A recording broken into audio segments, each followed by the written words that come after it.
Good evening, I'm Klaudia Czerwińska and you're watching World News Tonight live from Warsaw. Donald Trump's tariffs wreaked havoc across the globe, leading to the Warsaw Stock Exchange suspending operations for an hour on Monday afternoon. Meanwhile, in Luxembourg, EU ministers debated retaliatory measures in response to the tariffs introduced by the US. More on that in just a moment, but before we dive in, the latest headlines.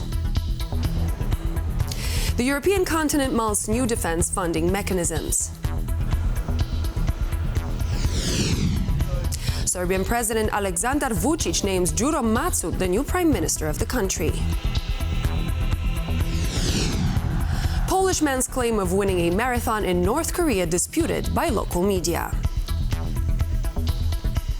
For traders and businesses all over the globe, Monday was the stuff of nightmares. Panic was the main thing on the menu in Poland as the Warsaw Stock Exchange decided to suspend trading for an hour in response to Wall Street opening in the red and trading security concerns. Our chief political correspondent, Aaron Damon, took a closer look at some of the largest stock exchanges as well as the effect the tariffs had on the trading and has this next report. From Asia to Europe, a Monday morning shock to the stocks. Donald Trump's tariffs terrifying the global economy. When the market opens at minus 10%, panic is the order of the day, because there are obviously more sellers than buyers, which ultimately creates a lot of price pressure. That was in Germany as European shares plunged to a 16-month low and investors grapple with the possibility of a recession. My fellow Americans, this is Liberation Day. And despite his trade policy wiping trillions off markets around the world, Trump is sticking to his America First guns. What's going to happen with the market, I can't tell you, but I can tell you our country has gotten a lot stronger. And eventually, it'll be a country like no other. I don't want anything to go down, but sometimes you have to take medicine to fix something. Warsaw Stock Exchange was briefly caught up in the financial fire, even suspending operations for an hour due to trading safety, before managing to avoid the same steep fall as some of its continental counterparts. This is how Poland's blue-chip companies have fared since Trump's re-election in November last year. Compare that to New York's S&P 500 and London's FTSE 100, and all show markets falling off a cliff after his tariff crackdown. We are observing some emotional reaction, and as soon as the emotions are in play, they're always volatile and they lead to the huge drops. As soon as the rational part of the understanding analysis comes into play, the decisions are done by the smaller steps. A source within one of Poland's major banks told TVP World it is clear extreme volatility has hit the regional markets, but that the country's economic growth is still expected to be strong. They maintain the impact of the tariffs is unlikely to be as heavy on Poland as its neighbours. At the same time, Prime Minister Donald Tusk is calling for calm. The reaction to the tariff war was predictable. We need to survive the stock market shake-up from Japan through Europe to America without making hasty decisions. Stay calm, we will persevere. As we go to air tonight, Wall Street continues to fluctuate, but the day's final bell in Europe has seen the Warsaw Stock Exchange close down 1.5%, with the FTSE 100 down 4.4% and Germany's DAX down 4.3%. A roller coaster ride as Donald Trump defiantly holds up a red card to his critics. Aaron Darman, TVP World. The European Union has offered the United States a 0-for-0 deal on certain tariffs in the hopes of reversing the Trump administration's wide-ranging duties. Our Europe correspondent, Alex Cadier, was in Luxembourg and closely monitored the meeting of the bloc's trade ministers to give us the latest on Europe's response to the tariffs introduced last week. Negotiate, don't escalate. That was the message from EU trade ministers here in Luxembourg. We heard that from Minister Baranowski, who was here representing Poland and chairing the meeting as well, rather trying to work on developing a carrot to tempt the United States into negotiations, whilst also behind the scenes preparing a stick if the US does not come to the table. One of the big offerings from the European Commission, which is taking the lead on these negotiations, was announced earlier in the day by Ursula von der Leyen. These tariffs come first and foremost at immense costs for US consumers and businesses. But at the same time, they have a massive impact on the global economy. Especially hard hit are the developing countries. And this is a major turning point for the United States. Nonetheless, we stand ready to negotiate with the United States. Indeed, we have offered 0 for 0 tariffs for industrial goods, as we have successfully done with many other trading partners, because Europe is always ready for a good deal, so we keep it on the table. Well, the Commission President there is setting out that 0 for 0 tariff proposal. 0% tariffs from industrial goods from the US against 0% tariffs from industrial goods from the EU. That includes cars and would be a massive relief to automakers on both sides of the Atlantic if the negotiations start. No timeline yet on exactly when Maroš Šefčovič and the European Commission will be able to enter in these negotiations in more detail with the US, but what we do know, and what Šefčovič explained at this meeting, is the scale of this exchange. The current trade situation with the United States, our most significant partner, is in a tough spot. A range of tariffs is hitting a significant portion of EU exports. In fact, 380 billion euros worth of EU exports to the US. So we are talking here some 70% of our total exports are facing tariffs of 20% or 25% or even higher when combined with existing most favored nation tariffs like 27.5% duty on passengers' cars altogether.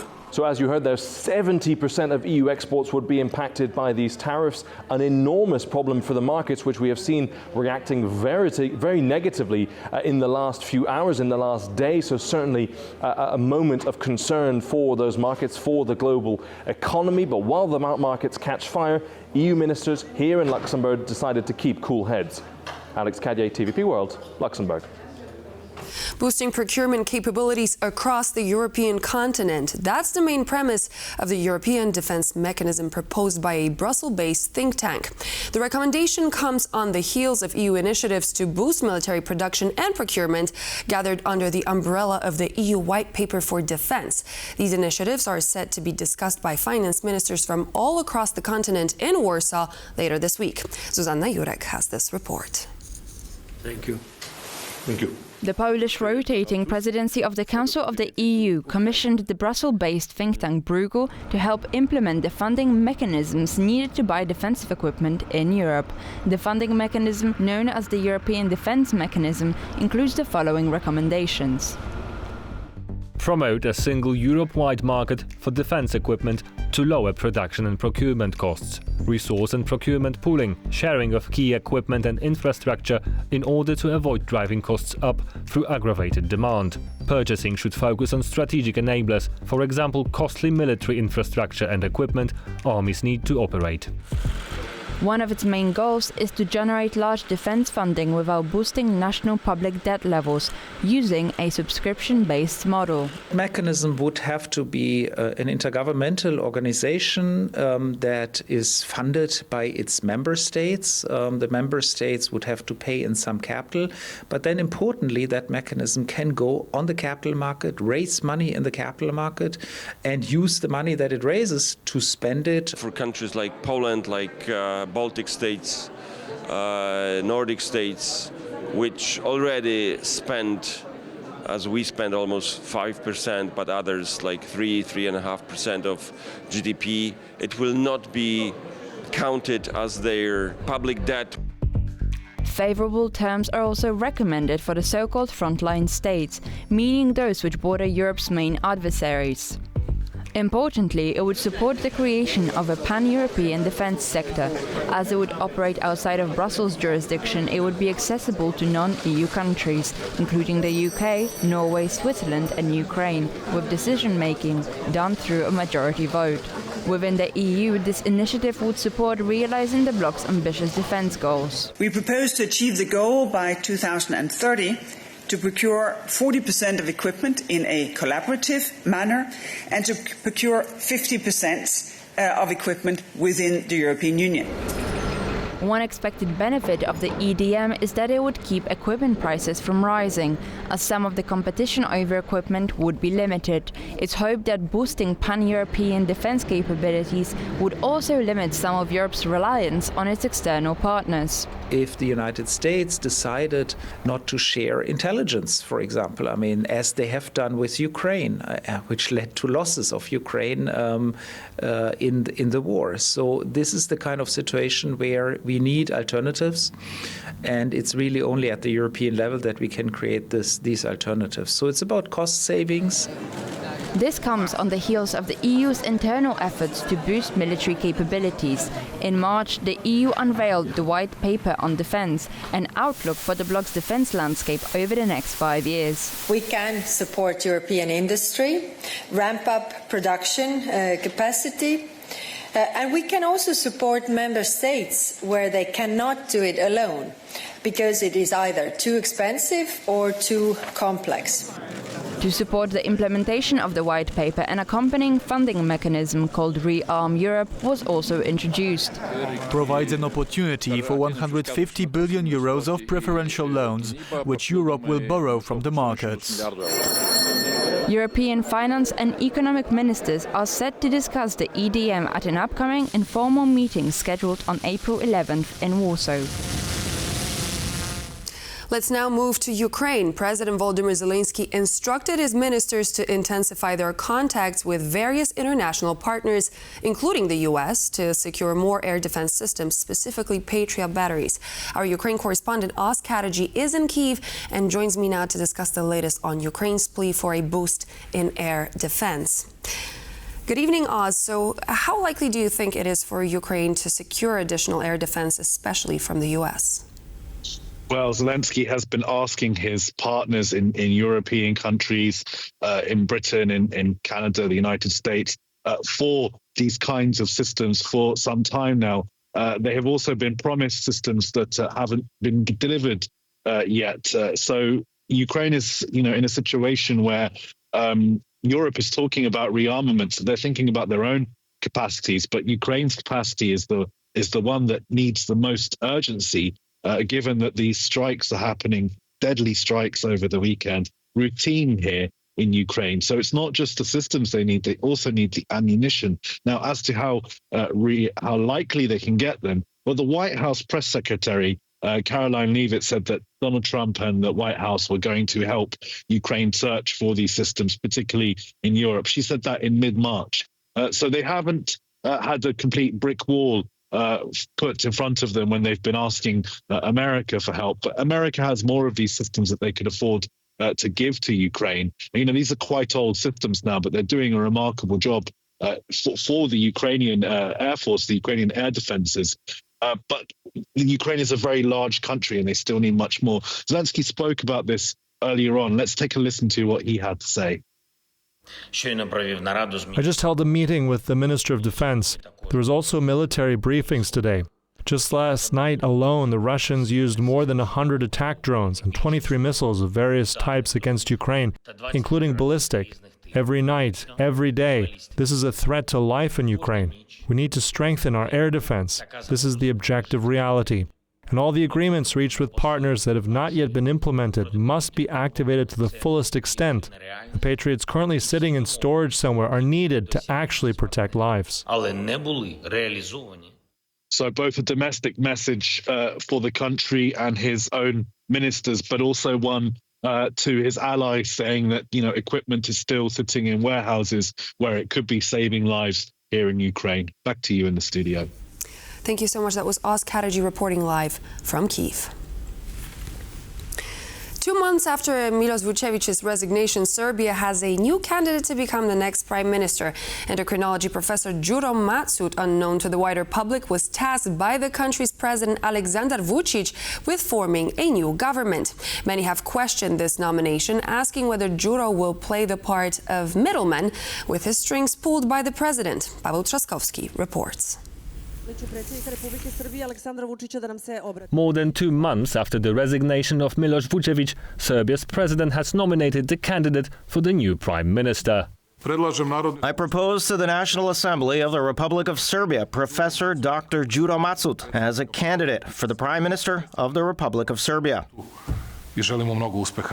Đuro Matsut is a total newcomer to Serbian politics.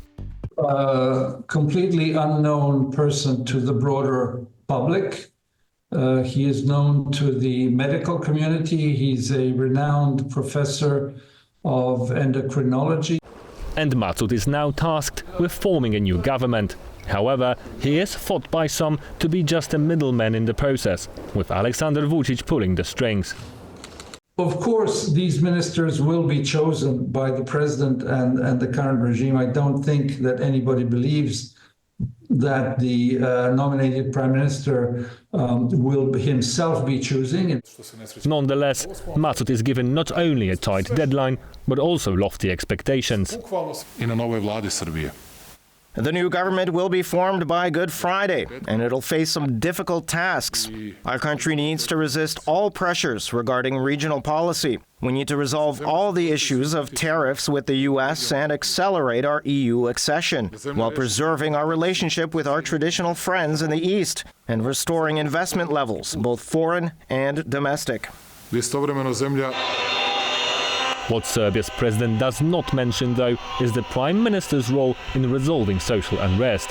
Mass protests in Serbia have been continuing since November last year. Some protesters staged demonstrations on Monday as well, while others took their protest abroad, cycling all the way from Belgrade to Strasbourg to make their voices heard. When we cross the border, people are more uninformed. Somehow we feel that, but we are trying to speak with people on our journey and to transfer the message. And the spark that ignited these protests was the collapse of a railway station canopy that killed 16 people. The accident sparked outrage as the station, newly renovated, was a part of the government's hallmark Belgrade-Budapest railway investment. This collapse became a symbol of the government corruption and state capture overseen by the government of Aleksandar Vučić. The protests were largely ignored at first, with some of the demonstrators reported to have been attacked. However, as opposition grew, then Prime Minister Vučević took the fall, and now he is endorsing the new candidate. I expect that the professor will be the person to open the social dialogue, because he's not burdened with some things from the previous period, as I and my government were. And over half a year of protests, this burden has grown larger, with activists and protesters being arrested. For 24 days, activists are in prison without any evidence, literally any evidence. And there have been suspicions that sonic weapons were used against protesters in Belgrade. I heard an approaching sound, a raising sound. According to some experts, the choice of Matsut is a move by President Vučić to appease the protesters. The main question is whether it will suffice to put an end to the growing momentum of social dissatisfaction. Paweł Trzaskowski, TVP World. Finishing a marathon was supposed to be, seemingly, the only hardship a runner should go through. Turns out this was not the case for Polish long-distance runner Wojciech Kopeć, who claims to have won a marathon in North Korea. In response, Pyongyang state media, unsurprisingly, said its own athlete scored the best time. So who won? Kazimierz Łysiak might have an answer to this story.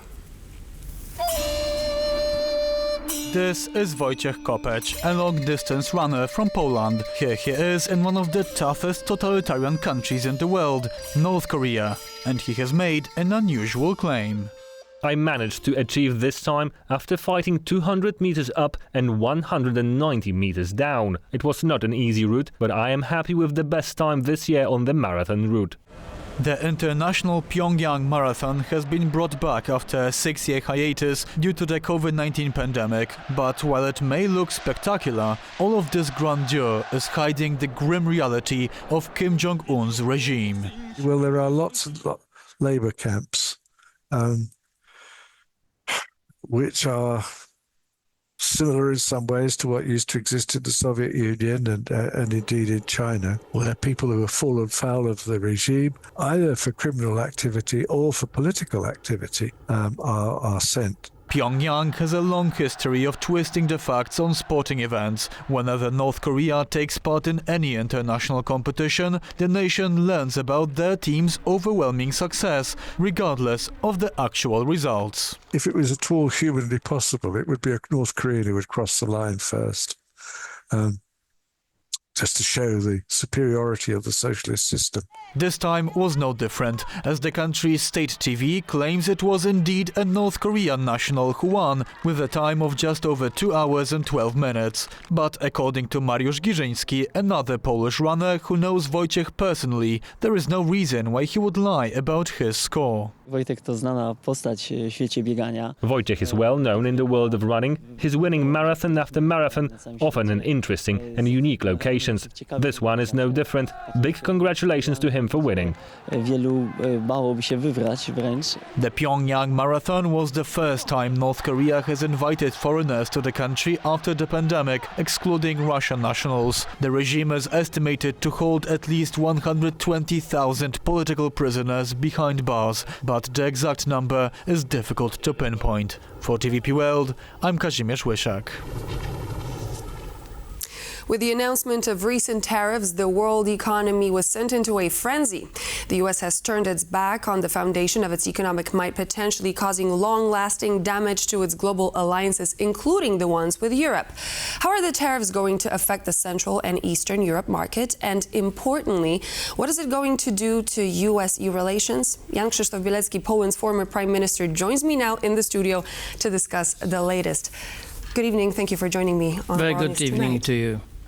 So we've seen the effect of the tariffs across the world. The panic has ensued. We've heard about the Warsaw Stock Exchange.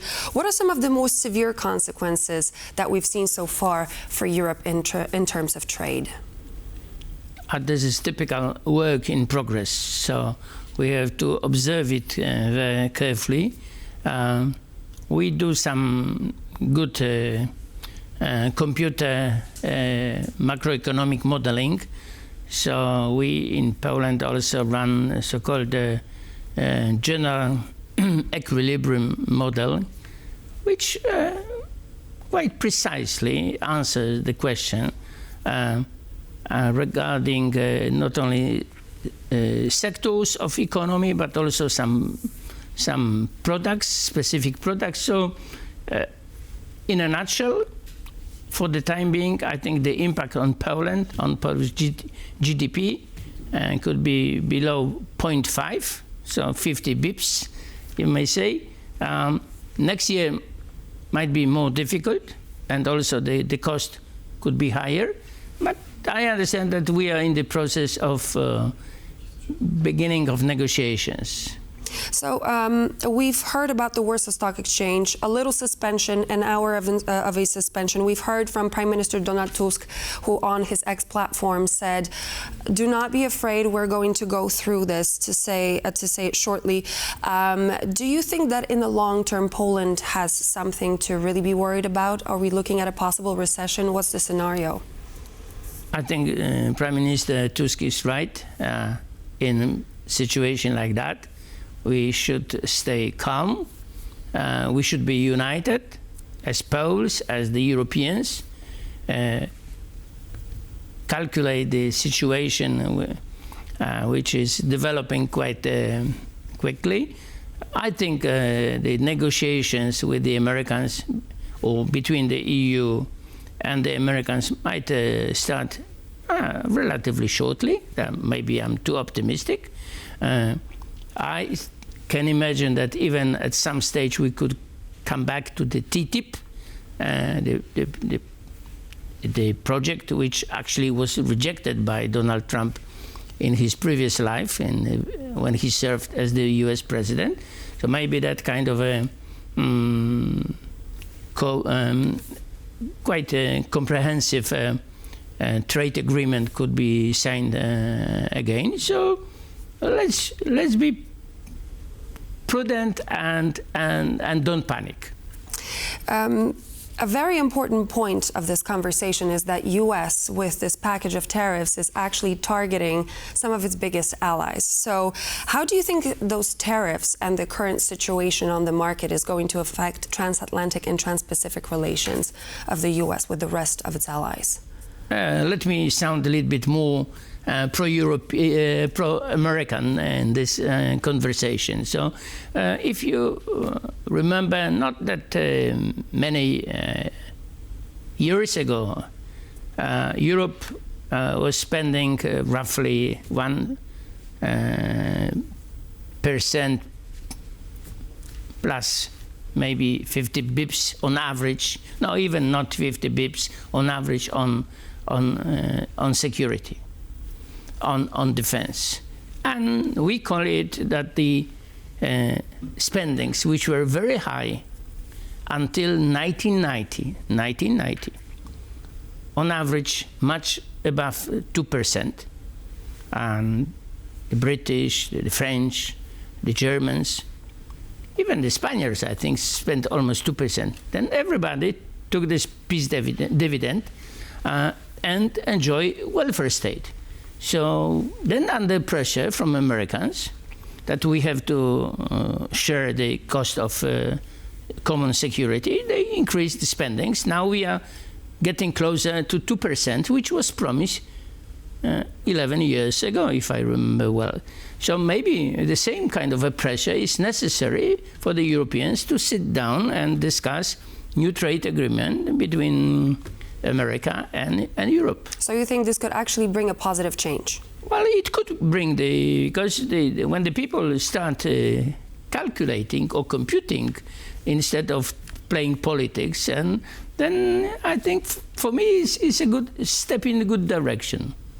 Only about a second ago you mentioned defense, and I'm very happy that you did, because is this increase in defense spending now in jeopardy as the tariffs are hitting the allies of the United States? No, I think on the contrary.